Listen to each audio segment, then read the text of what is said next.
Assalamualaikum warahmatullahi wabarakatuh. Nama saya Faikrotul Hikmah, saya dari kelas 1C PAI. Di sini saya akan menjelaskan tentang Ahlus Sunnah wal Jamaah Nahdlatul Ulama, Aswaja NU. Bismillahirrahmanirrahim. Secara organisatoris, Ahlus Sunnah wal Jamaah mengalami pelembagaan di tengah-tengah Muslim Nusantara sejak kehadiran Kiai Haji Muhammad Hasyim Asy'ari dan generasi Muslim pada zamannya bersama kolega-koleganya. Kiai Haji Muhammad Hasyim berhasil mempelopori berdirinya organisasi Islam Nahdlatul Ulama yang secara legal berbasis pada Ahlus Sunnah wal Jamaah. Dalam anggaran dasar hasil muktamarnya yang ketiga pada tahun 1928 Masehi, secara tegas dinyatakan bahwa kehadiran Nahdlatul Ulama bertujuan membentengi artikulasi fikih empat madhab di tanah air, sebagaimana tercantum pada pasal 2 Qanun Asasi li Jamaiyat Nahdlatul Ulama, anggaran dasar NU, yaitu memegang teguh pada salah satu dari madhab empat, yaitu madhabnya Imam Muhammad bin Idris As-Syafi'i, Imam Malik bin Anas, Imam Abu Hanifah An-Nu'man, dan Imam Ahmad bin Hambali. Menyelenggarakan apa saja yang menjadikan kemaslahatan agama Islam. Doktrin dalam anggaran dasar Nahdlatul Ulama tersebut tidak lepas dari pemikiran pendirinya, yaitu Kiai Haji Muhammad Hasyim Asy'ari.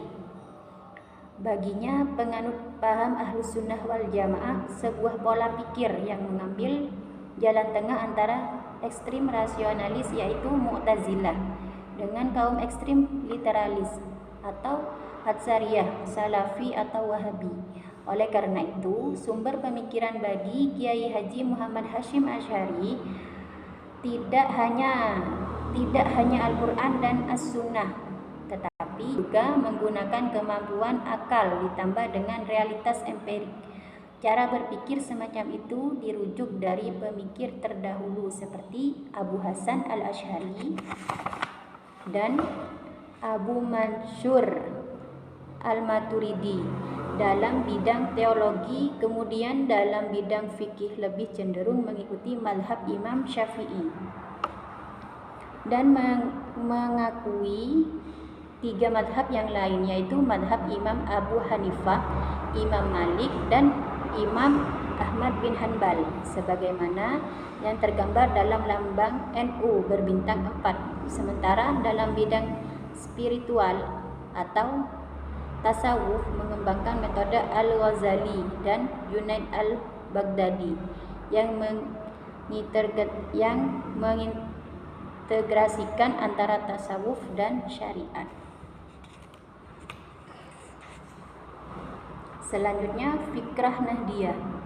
Berdasarkan dasar-dasar pemikiran Kiai Haji Muhammad Hasyim Asy'ari tersebut, maka untuk menjaga nilai-nilai historis dan meneguhkan Nahdlatul Ulama pada garis-garis perjuangan atau Qitoha, maka Nahdlatul Ulama secara resmi membuat fikrah Nahdiyah atau metode berpikir ke-NU-an. Metode dasar yang ditujukan untuk menjaga konsistensi warga Nahdiyah tetap berada pada koridor yang telah diputuskan dalam musyawarah nasional.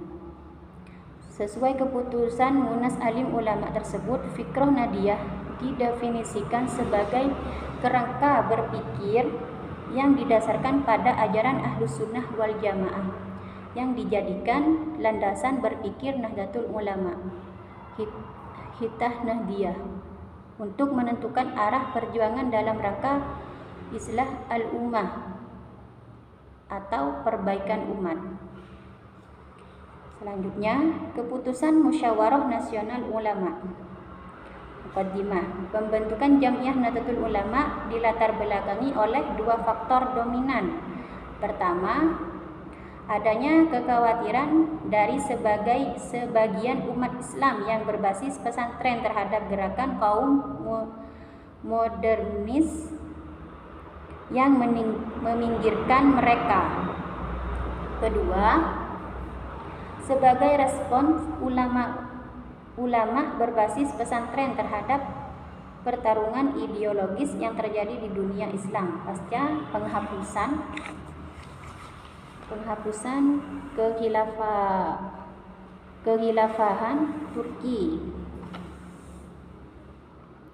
Munculnya gagasan pas-Islamisme yang dipelopori oleh Jamaluddin Al-Afghani dan gerakan kaum Wahabi di Hijaz, gerakan kaum reformis yang mengusung isu-isu pembaruan dan purifikasi, membuat ulama-ulama yang berbasis pesantren melakukan konsolidasi untuk melindungi dan memelihara nilai-nilai tradisional yang telah menjadi karakteristik kehidupan mereka. Gerakan ulama yang berbasis pesantren semakin kental dan nyata, terlihat mulai terbentuknya organisasi pendidikan dan dakwah seperti Nahdlatul Wathon dan Taswirul Afkar. Puncaknya adalah munculnya Komite Hijaz. Selanjutnya definisi Nahdlatul Ulama memiliki metode berpikir sebagai berikut. Yang dimaksud dengan fikrah Nahdliyah adalah kerangka berpikir yang didasarkan pada ajaran Ahlus Sunnah wal Jamaah yang dijadikan landasan berpikir Nahdlatul Ulama Hitoha Nahdliyah untuk menentukan arah perjuangan dalam rangka islah al-ummah, perbaikan umat. Selanjutnya manhaj fikrah Nahdliyah, metode berpikir ke-NU-an. Dalam merespon persoalan baik yang berkenaan dengan persoalan keagamaan maupun kemasyarakatan, Nahdlatul Ulama memiliki manhaj ahli sunnah wal jamaah sebagai berikut. 1. Dalam bidang akidah atau teologi. 2. Dalam bidang fikih atau hukum Islam. 3. Dalam bidang tasawuf. Selanjutnya kasais atau ciri-ciri fikrah Nahdliyah. Fikrah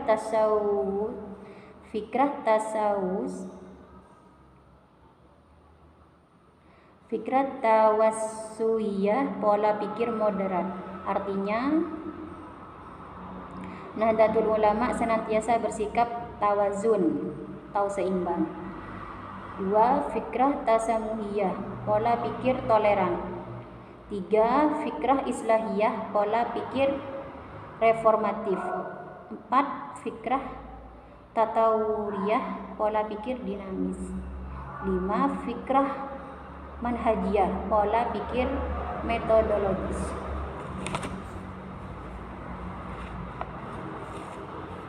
Selanjutnya alasan NU menganut madhab teologi Asy'ari dan Al-Maturidi.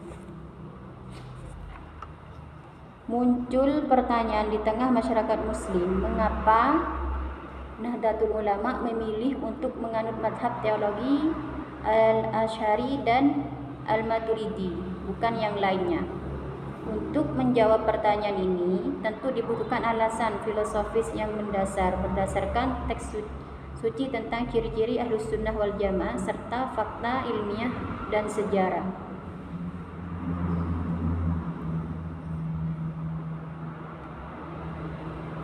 Selanjutnya dalil madhab al-Asy'ari. Kajian berikut ini akan mencoba menawarkan dalil-dalil yang bersifat umum atau ijmali dari Al-Quran dan Sunnah yang membuktikan bahwa madhab al-Asy'ari dan al-Maturidi layak mewakili golongan Ahlus Sunnah wal Jamaah atau al-Firqah al-Najiyah. Dalil pertama, mengikuti mainstream al-Jamaah. Sebagai hadis-hadis tentang perpecahan umat menjelaskan bahwa golongan yang selamat ketika umat Islam terpecah belah menjadi beragam golongan adalah golongan al-Jamaah.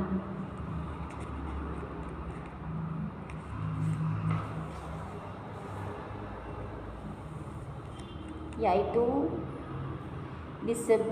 dua hadis Dua hadis di atas memberikan penjelasan bahwa golongan yang selamat ketika kaum muslimin terpecah belah menjadi 73 golongan adalah golongan al-jamaah. Dari sini berkembang sebuah pertanyaan, apa yang dimaksud dengan al-jamaah tersebut? Para ulama berbeda pendapat dalam menafsirkan kata al-jamaah dalam hadis di atas. Namun perbedaan mereka bukan perbedaan yang bersifat kontradiktif, di mana pendapat yang satu menafsirkan terhadap pendapat yang lain, akan tetapi perbedaan tersebut merupakan perbedaan keragaman tanawu, di mana pendapat yang satu melengkapi terhadap pendapat yang lain. Berikut ini akan dipaparkan maksud al-jamaah dalam pandangan para ulama. Yang pertama disebut aliran al-jamaah. Kata al-jamaah dalam hadis-hadis di atas mengacu pada pengertian golongan yang memang dikenal dengan al-jamaah.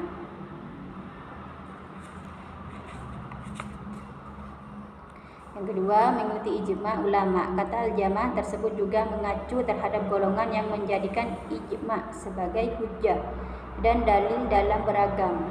Hal ini didasarkan pada dalil Al-Quran dan hadis yang mewajibkan mengikuti ijma' ulama.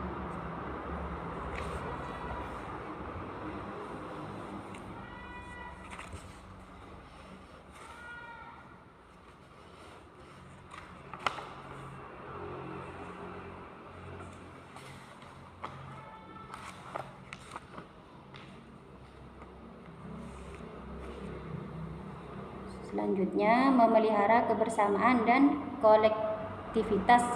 Kata al-jamaah di atas juga mengacu pada arti kebersamaan dan kolektivitas, sehingga kata al-jamaah tersebut menjadi identitas golongan yang selalu memelihara sikap kebersamaan, kerukunan, dan kolektivitas.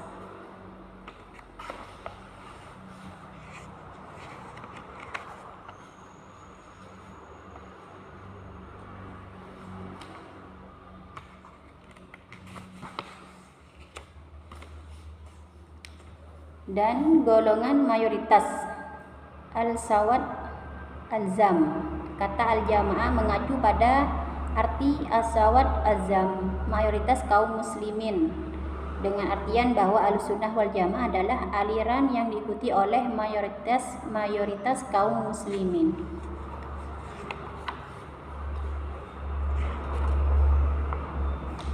Selanjutnya dalil kedua, mengikuti ajaran Nabi dan sahabat.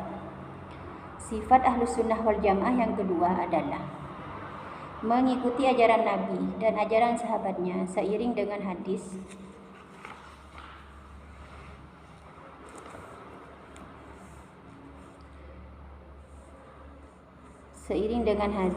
An Abdillah bin Amrin qala Rasulullah inna bani Israila tafarraqat ala sintaini wa sab'ina millatan wa taftariqu ummati ala salasin wa sab'ina millatu kulluhum finnari illa millata wahidatan qalu wa man hiya ya Rasulullah qala ma ana alaihi wa ashabi. Hadis di atas memberikan penjelasan bahwa kelompok yang selamat ketika umat Islam terpecah belah menjadi berbagai kelompok adalah kelompok yang konsisten dan selalu mengikuti ajaran Nabi.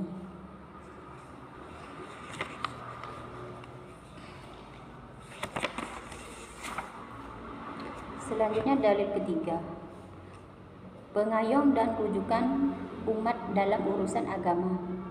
Ciri khas Ahlus Sunnah wal Jamaah yang keempat adalah ulama-ulama mereka selalu tampil sebagai pengemban ilmu agama dan rujukan kaum muslimin dalam setiap generasi. Tafsir Al-Quran.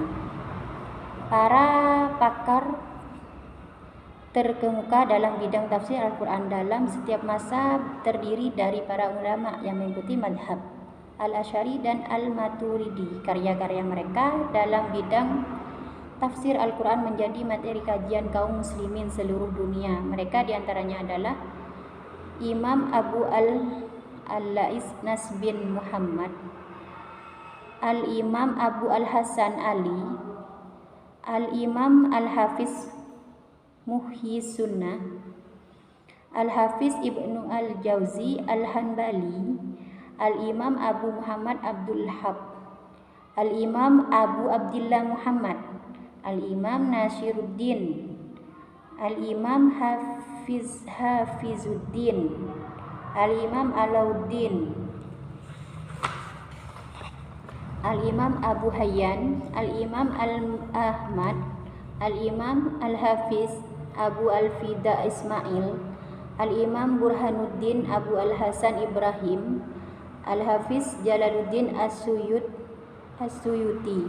Al-Imam Syamsuddin Muhammad, Al-Imam Abu As-Su'ud Muhammad, Al-Imam Abu Dawud Sulaiman, Al-Imam Ismail Haqi, Al-Imam Ahmad, Al-Imam Shihabuddin, Al-Imam Muhammad Al-Tahir, Syekh Syed Hawa, Syekh Muhammad Ali As-Sabuni, Syekh Wahba Az-Zuhaili As-Syafi'i.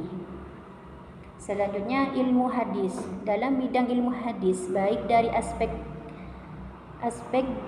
dirayah, analisa dan pemahaman substansi hadis maupun dari aspek riwayat, analisa dan struktur genealogi hadis, pengikut mazhab Al-Asy'ari ada di barisan terdepan. Hal tersebut dapat dibuktikan dengan beberapa hal. Pertama, mayoritas ahli hadis dalam bidang ideologi mengikuti mazhab Al-Asy'ari. Kedua, komentator penulis syarh terhadap Sahih Al-Bukhari hanya dilakukan oleh para ulama mazhab Al-Asy'ari. Dan ketiga, sanad-sanad hadis dan ilmu pengetahuan Islam yang lain yang ada sekarang hanya melalui para ulama mazhab Al-Asy'ari. Selanjutnya ilmu fikih. Dalam paparan sebelumnya telah dijelaskan bahwa para ulama fikih mazhab Hanafi, Maliki, Syafi'i dan ulama terkemuka mazhab Hanbali,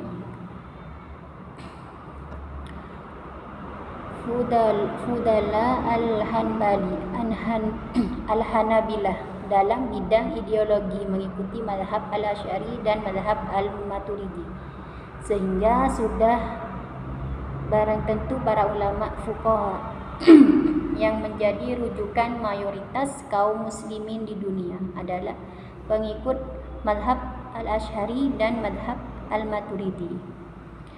Ilmu usul fikih. Dalam paparan sebelumnya juga telah dijelaskan bahwa para ulama fikih mazhab Hanafi, Maliki, Syafi'i dan ulama terkemuka mazhab Hanbali dalam bidang ideologi mengikuti mazhab Al-Asy'ari dan mazhab Al-Maturidi, sehingga sudah barang tentu para ulama usul fikih terkemuka dalam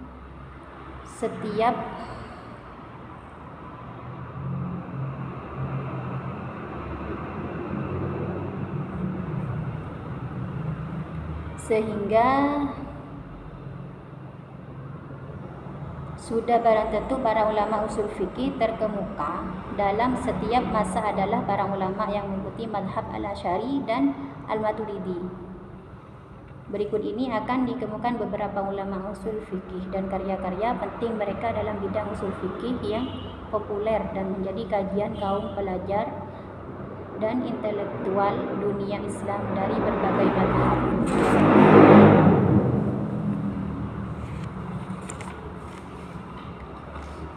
Selanjutnya, sejarah Islam. Sejarah Islam. Dalam bidang sejarah Islam, karya-karya terbaik dalam bidang tersebut ditulis oleh para ulama yang bermadhab Al-Asy'ari dan madhab Al-Maturidi. Di antara mereka adalah Al-Hafiz Al-Khatib Al-Baghdadi, Al-Hafiz Al-Hakim, Al-Hafiz Abu Nu'aim, Al-Hafiz Ibnu Asakir, Al-Hafiz Ibnu Al-Jauzi Al-Hanbali, Al-Imam Izzuddin Abu Al-Hasan Ali bin Muhammad, Al-Imam Abu Qasim, Al-Imam Waliyuddin Abu Zaid Abdurrahman. Biografi para ulama dan tokoh. Dalam bidang biografi para ulama dan tokoh-tokoh Islam, karya-karya terbaik selalu ditulis oleh para ulama bermadhab al-Asy'ari. Misalnya para ulama yang menulis biografi para sahabat seperti Al-Hafiz Abu Nu'aim, Al-Hafiz Ibnu Abdil Bar, Al-Imam Ibnu Al-Azhir, dan selanjutnya.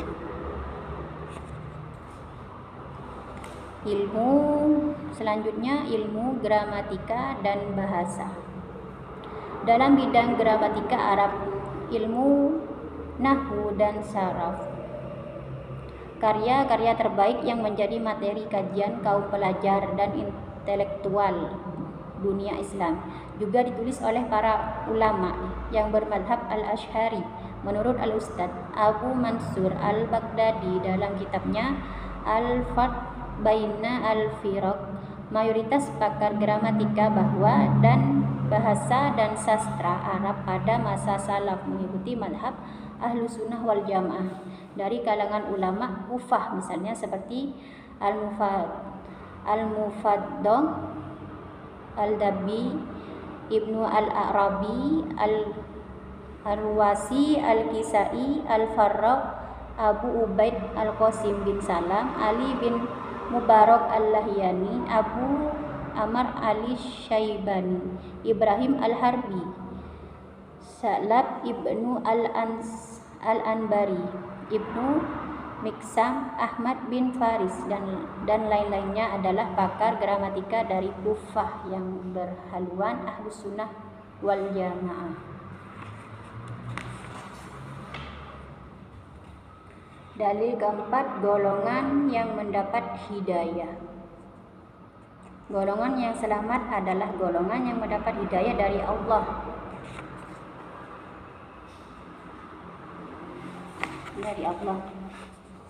Sebagaimana ditegaskan dalam Al-Quran berikut ini.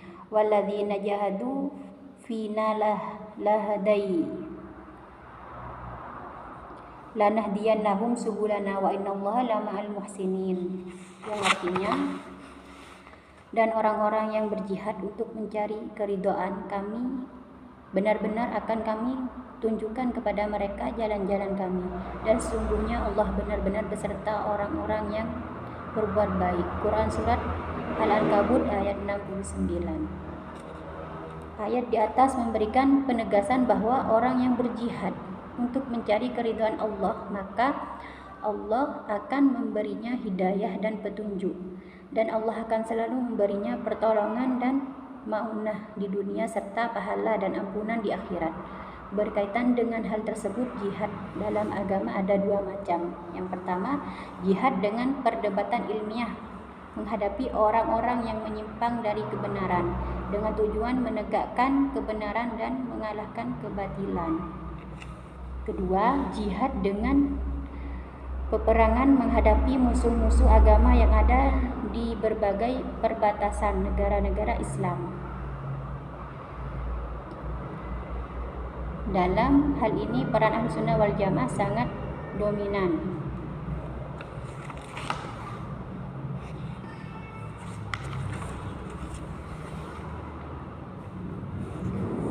Keutamaan madhab al-Asy'ari dan al-Maturidi.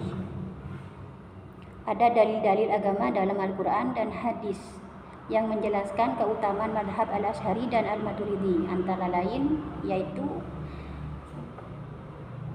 Surat Al-Maidah ayat 54.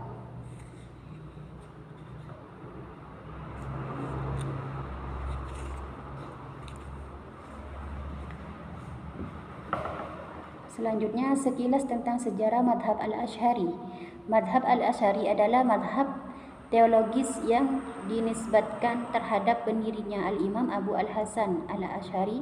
Madhab itu diikuti oleh mayoritas kaum muslimin Ahlus Sunnah wal Jamaah dari dulu hingga kini. Mayoritas ulama dari berbagai kalangan seperti ahli hukum, ahli tafsir, ahli hadis, ahli teologi, ahli bahasa, gramatika, sejarah, dan lain-lain.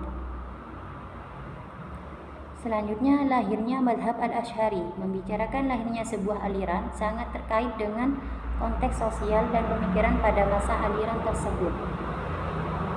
Oleh karena itu, dalam membicarakan lahirnya mazhab al-Asy'ari, kita harus meneropong konteks sosial dan pemikiran yang melatar belakangi lahirnya mazhab tersebut.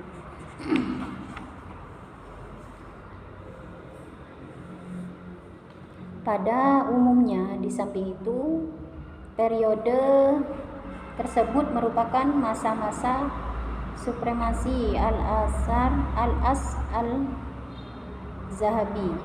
ilmu pengetahuan Islam, dengan kebebasan berpikir yang menjadi identitas masa tersebut. Setiap orang berhak mengeluarkan pandangan dan memperkuatkan dengan beragam bukti dan argumentasi aplikasinya. Sebagai aliran pemikiran berkembang begitu pesat dengan meraup banyak pengikut dan pendukung yang membela dan mempertahankannya. Pesatnya perkembangan ilmu pengetahuan keislaman pada saat itu ditandai dengan tampilnya para ulama terkemuka dalam berbagai studi keislaman. Dalam bidang fikih, tampil pula para mujtahid terkemuka dan pakar-pakar fikih besar yang mengawal madhab-madhab tertentu. Dan dalam bidang tasawuf, abad ketiga Hijriah merupakan masa terbaik dalam perkembangan ilmu tasawuf, di mana pada saat itu mulai membincangkan aspek-aspek tasawuf yang belum pernah menjadi objek kajian pada masa sebelumnya. Tetapi meskipun abad ketiga Hijriah tersebut merupakan masa supremasi keilmuan Islam, bukan berarti kaum muslimin pada saat itu terbebas dari ancaman dan tantangan. Justru pada saat itu kaum muslimin berada dalam ancaman dan tantangan serius dari beragam aliran yang berkembang dengan cukup sesat. Hal ini dapat kita lihat dengan memperhatikan pernyataan Abu al-Ma'ali Azizi bin Abdul Malik Saizalah. Di antara setelah tahun 260 Hijriah berlalu, tokoh-tokoh ahli bid'ah, angkat kepala dan masyarakat awam berada dalam ancaman. Bahkan ayat-ayat agama mulai terhapus bekasnya dan bendera kebenaran mulai terhapus kabarnya. Di antara aliran-aliran bid'ah yang terkuat pada saat itu adalah aliran Mu'tazilah yang merebak hampir di berbagai tempat.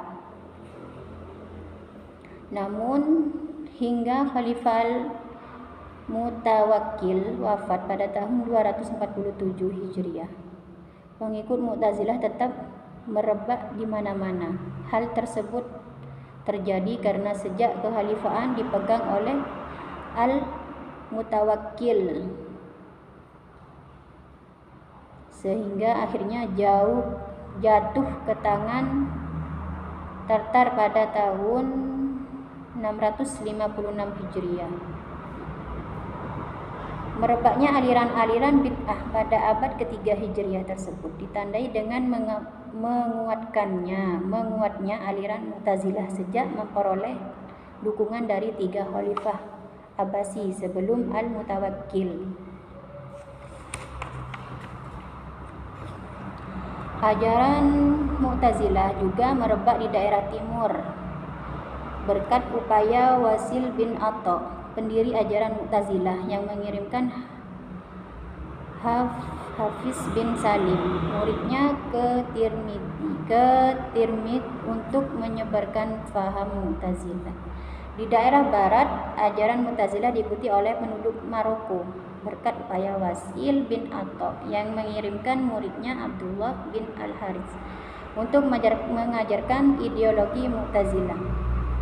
Di sisi lain, merebaknya aliran Mu'tazilah tersebut juga didukung oleh pengaruh faham Mu'tazilah terhadap aliran-aliran sempalan yang lain. Dalam realita yang ada, beragam aliran sempalan dalam Islam seperti Khawarij, Syiah, Imamiyah, Ismailiyah, Zaidiyah, dan lain-lainnya.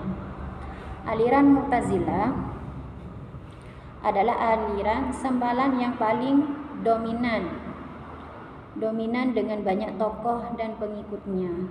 Merebaknya aliran Mu'tazilah pada abad ketiga Hijriah secara alami menimbulkan benturan pemikiran yang sangat keras antara dua pemikiran yang berada secara diametral. Abad ketiga Hijriah telah menyaksikan berapa kaum Mu'tazilah menjadikan rasio sebagai pengemudi dalam beragama, sedangkan kaum Hanabilah dan Hasyawiyah menjadikan teks sebagai pengemudi. Keduanya berada dalam posisi berlawanan yang paling ekstrim. Di sisi lain, benturan dua orientasi pemikiran antara Hanabilah dan Mu'tazilah pada abad ketiga Hijriah telah melahirkan kegoncangan intelektual di satu pihak sebagai reaksi terhadap orientasi Hanabilah yang terlalu tekstualis dan terkesan mengebiri akal. Yang pertama, aliran Karamiyah yang didirikan oleh Muhammad bin Karam al-Sijistani, seorang ahli hadis yang dikenal zuhud. Aliran ini sangat over dalam menetapkan sifat-sifat Allah sehingga sampai pada tingkatan tajsim, menganggap Allah memiliki organ tubuh seperti manusia, dan tasbih, menyerupakan Allah dengan makhluk. Yang kedua, aliran Zahiriyah, yaitu madhab fikih yang didirikan oleh Abu Sulaiman Daud bin Ali bin Khalaf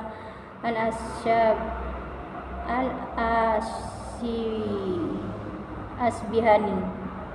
Madhab ini tampil dengan gagasan penolakan terhadap peran akal dan analogi qiyas serta pembatasan ijma' terhadap ijma' sahabat saja.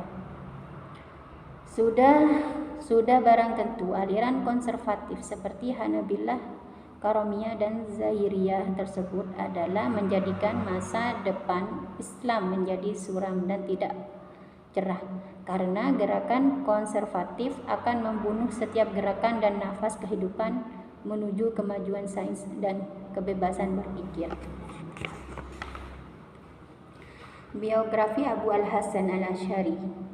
Nama lengkapnya adalah Abu Al-Hasan Ali bin Ismail bin Abi Bishr, Ishaq bin Salim bin Ismail bin Abdullah bin Musa bin Bilal bin Abi Burdah, Amir bin Abu Musa Abdullah bin Qais Al-Asy'ari. Nama Al-Asy'ari merupakan nisbat terhadap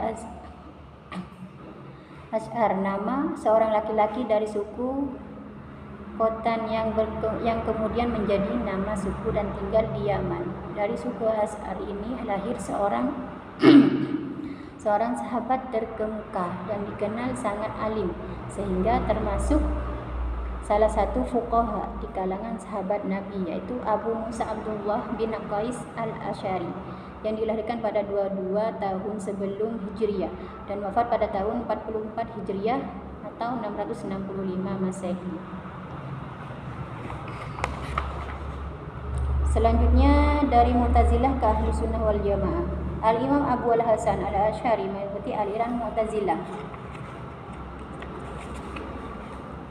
hingga berusia 40 tahun. Namun kemudian setelah sekian lama menjadi tokoh Mu'tazilah dan tidak jarang mewakili gurunya Abu Ali Al-Jubai dalam forum-forum pendebatan.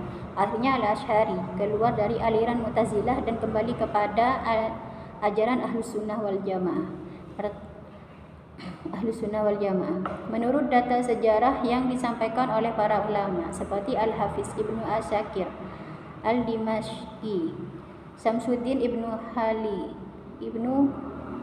Halikan, Al-Imam Tajuddin As-Subki dan lain-lainnya, setidaknya ada dua hal yang melatar belakangi perpindahan Al-Asy'ari dari Mu'tazilah ke Ahlus Sunnah wal Jamaah.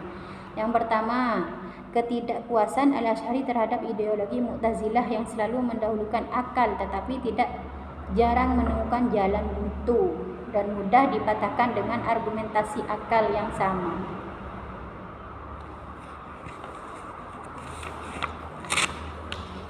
Yang kedua, bermimpi bertemu Nabi. Suatu ketika pada permulaan bulan Ramadan, Al-Asy'ari tidur dan bermimpi bertemu Nabi. Beliau berkata, "Wahai Ali, tolonglah pendapat-pendapat yang diriwayatkan dariku karena itu yang benar." Setelah terbangun, Al-Asy'ari merasakan mimpi itu sangat berat dalam pikirannya. Selanjutnya, aktivitas baru setelah menjadi Sunni. Pada saat Al-Asy'ari mengikuti aliran Mu'tazilah, aktivitasnya banyak diisi dengan mengarang kitab-kitab yang membela ajaran Mu'tazilah, dan tidak jarang dia mewakili gurunya Abu Ali Al-Jubai dalam forum-forum perdebatan menghadapi tokoh-tokoh di luar Mu'tazilah. Al-Imam Al-Asy'ari mencabut madhabnya. Ada tesis yang berkembang di kalangan sebagian pakar, khususnya kalangan orang-orang Wahabi, bahwa perjalanan pemikiran Al-Imam Al-Asy'ari melalui 3 fase perkembangan dalam kehidupannya. Pertama, fase ketika Al-Asy'ari mengikuti faham Mu'tazilah dan menjadi salah satu tokoh Mu'tazilah hingga berusia 40 tahun. Kedua, fase di mana Al-Asy'ari keluar dari aliran Mu'tazilah dan merintis madhab pemikiran teologisnya dengan mengikuti madhab Ibnu Kullab. Ketiga, fase di mana Al-Asy'ari keluar dari madhab yang dirintisnya yang mengikuti madhab Ibnu Kullab dan kembali ke madhab salaf yang saleh atau Ahlus Sunnah wal Jamaah dengan menulis karangannya yang berjudul Al-Ibanah Al-Usul Al-Diyanah.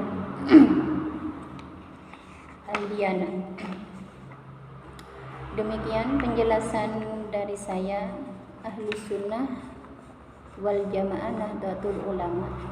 Apabila ada kesalahan, saya mohon maaf yang sebesar-besarnya. Akhirul kalam. Assalamualaikum warahmatullahi wabarakatuh.